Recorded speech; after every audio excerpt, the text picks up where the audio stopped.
പരാതി കൊടുത്തു. ആ പരാതിയിന്മേൽ കേസുമായിരിക്കുകയാണ്. പക്ഷേ ഇപ്പോഴും ആ ബ്ലാക്ക് മെയിൽ വാദത്തിൽ നിന്ന് വിട്ടുമാറാനോ അല്ലെങ്കിൽ സ്വയം ഇപ്പോൾ വഹിക്കുന്ന പദവികൾ ഒഴിയാനോ മുകേഷ് തയ്യാറാകുന്നില്ലല്ലോ. എങ്ങനെയാണ് ഇതിനെ കാണുന്നത്?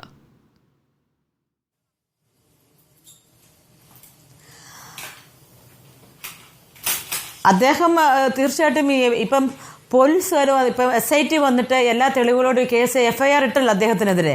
പിന്നെ അദ്ദേഹം ഇതിൽ MLA തുടരുന്നതിൽ യാതൊരു പ്രസക്തിയുമില്ല.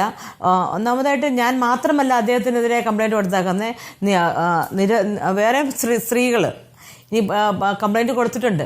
ഇനി കൊടുക്കാത്തവർ ഒരുപാട് പേരുണ്ടായിരിക്കാം. അപ്പോൾ ഇനിയും പെൺകുട്ടികൾ ഇനിയും മുന്നോട്ട് വന്നുകൊണ്ട് തന്നെ ഇരിക്കും. അത് FIR ഇട്ടാലും ഇനിയും ഇവരെക്കുറിച്ച് ഇനിയും ഒരുപാട് പേര് വരുമെന്നാണ് ഞാൻ പറയുന്നത്. അപ്പോൾ ഇതിൽ പുള്ളിക്കാരൻ്റെ ഇഷ്ടമല്ലല്ലോ, ഇത് പാർട്ടിയല്ലേ തീരുമാനിക്കേണ്ടത്. അവർ ആരാണ് ഇങ്ങനെ ഒരു MLA സ്ഥാനത്ത് വേണ്ടതെന്ന് പാർട്ടിയും നമ്മുടെ സർക്കാരും ജനങ്ങളും അല്ല തീരുമാനിക്കേണ്ടത്. പുള്ളിക്കാരൻ്റെ സ്വന്തം ഇഷ്ടമല്ലല്ലോ. ആണോ? എനിക്കറിയില്ല. എനിക്കിപ്പോൾ രാഷ്ട്രീയത്തെക്കുറിച്ച് എനിക്ക് അത്രയൊക്കെ ഒന്നും അറിയത്തില്ലാത്തതുകൊണ്ട് ഞാൻ ചോദിക്കുകയാണ്. പിന്നെ ബ്ലാക്ക് മെയിലിനെ കുറിച്ച്, ബ്ലാക്ക് മെയിൽ ഞാൻ ഇന്നലെയൊക്കെ പറയുന്നുണ്ട്, നമുക്കൊരു സാധാരണ സ്ത്രീക്ക് എങ്ങനെ ഒരു MLAനെ ബ്ലാക്ക് മെയിൽ ചെയ്യാൻ പറ്റും? അത് 2 വർഷം മുമ്പ് ബ്ലാക്ക് മെയിൽ ചെയ്തെങ്കിൽ എനിക്ക് തെളിവുകളും ഉണ്ടെന്ന് പറയുകയാണെങ്കിൽ എന്തുകൊണ്ട് അദ്ദേഹം അത് കേസെടുത്തില്ല? അതാണ് എനിക്ക് മനസ്സിലാകാത്തത്. കേസെടുക്കണ്ടേ? അദ്ദേഹം പറയുന്നത് അദ്ദേഹത്തിന്റെ കൈവശം തെളിവുകളുണ്ട്. നിങ്ങൾ സംസാരിച്ചതിന്റെ അതുപോലെ തന്നെ സന്ദേശങ്ങൾ അയച്ചതിന്റെ ഒക്കെ തെളിവുകളുണ്ടെന്നാണ് പറയുന്നത്. അങ്ങനെ എന്തെങ്കിലും ഉണ്ടോ? നോ. ഞാൻ പുള്ളിക്കാരോട് സംസാരിച്ചിട്ട് ഇപ്പം 2015 ശേഷം നാടകമേ ഉലകം എന്ന സെറ്റിൽ മാത്രമേ അദ്ദേഹത്തെ സംസാരിച്ചത്. അതിനുശേഷം ഇന്നുവരെ അദ്ദേഹത്തിൻ്റെ സ്വരം കേട്ടിട്ടുമില്ല. ഫോണിൽ ഞാൻ സംസാരിച്ചിട്ടുമില്ല, നേരിട്ടും കണ്ടിട്ടില്ല. അപ്പോൾ പറയാനുള്ളൂ. അപ്പോൾ ഈ 2022 ഫോൺ വിളിയൊക്കെ അദ്ദേഹം ഉണ്ടാക്കി പറയുന്നതായിരിക്കും.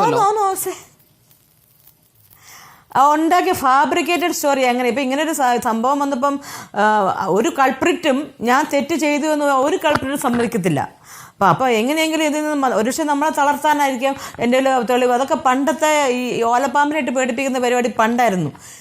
എനിക്ക് നല്ല ബോധ്യമുണ്ട്, ഞാൻ ഇദ്ദേഹത്തിനോട് സംസാരിച്ചിട്ടില്ല. എൻ്റെ വോയിസ് റെക്കോർഡ് പോലും ഇദ്ദേഹത്തിന് ഉണ്ടാകാൻ ഒരു ചാൻസും ഇല്ലെന്ന് എനിക്ക് നല്ല ഇതുണ്ട്. ഞാൻ സംസാരിച്ചിട്ടില്ല.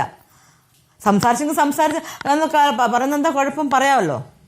അന്വേഷണ സംഘം കാര്യങ്ങളൊക്കെ ചോദിച്ചറിഞ്ഞതിന് ശേഷം എന്തൊക്കെ വകുപ്പുകളിലാണ് കേസെടുത്തത്?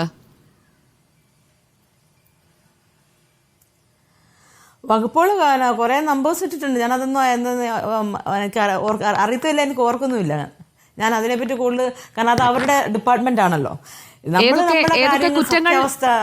സത്യസന്ധമായിട്ട് മനസ്സിലായി. ഏതൊക്കെ കുറ്റങ്ങൾ ചെയ്തുവെന്ന് ബോധ്യപ്പെട്ടു എന്നാണ് അവർ പറഞ്ഞത്. അയ്യോ, അത് നിയമപരമായിട്ടുള്ള കാര്യങ്ങളാണല്ലോ. ഇപ്പം 376 എന്നൊക്കെ അവർ പറഞ്ഞ് കേട്ടു. 509 എന്തൊക്കെയോ കുറേ നമ്പേഴ്സ്. ഇപ്പോൾ 7 പേർക്കും എതിരെയാണല്ലോ ഇവർ എഴുതുന്ന കണ്ടതുകൊണ്ട് അവർ പല നമ്പേഴ്സും പറയുന്നതുകൊണ്ട് അത് ഏതൊക്കെ IPC നമ്പറാണ് എന്തെന്ന് എനിക്ക് ശരിക്കും അറിയത്തില്ല കേട്ടോ. സോറി. ഓക്കെ, ഞാൻ ചോദിച്ചത് മുകേഷിനെതിരെ അപമാനിക്കാനുള്ള ശ്രമം എന്നാണോ അതോ ലൈംഗികാതിക്രമം എന്ന കൃത്യമായ പരാതിയിലേക്കാണോ പോയിരിക്കുന്നതെന്ന് അറിയാൻ വേണ്ടി ചോദിച്ചതാണ്. കൃത്യമായിട്ട് അതിക്രമത്തിനെതിരെയാണ് കേസെടുത്താക്കുന്നത്. ലൈംഗികാതിക്രമത്തിലാണ്. അതെ. ആ പരാതിയിൽ ആസ്പദമായ കാര്യങ്ങൾ പരിശോധിക്കുന്നുണ്ട്. വർഷങ്ങൾക്ക് മുൻപുള്ള കാര്യങ്ങളാണല്ലോ. അതിൽ തെളിവുകൾ, തെളിവെടുപ്പ്, അതുപോലെ തന്നെ രഹസ്യമൊഴിയെടുക്കൽ, അതേക്കുറിച്ച് എന്തെങ്കിലും അന്വേഷണ സംഘം പറഞ്ഞോ?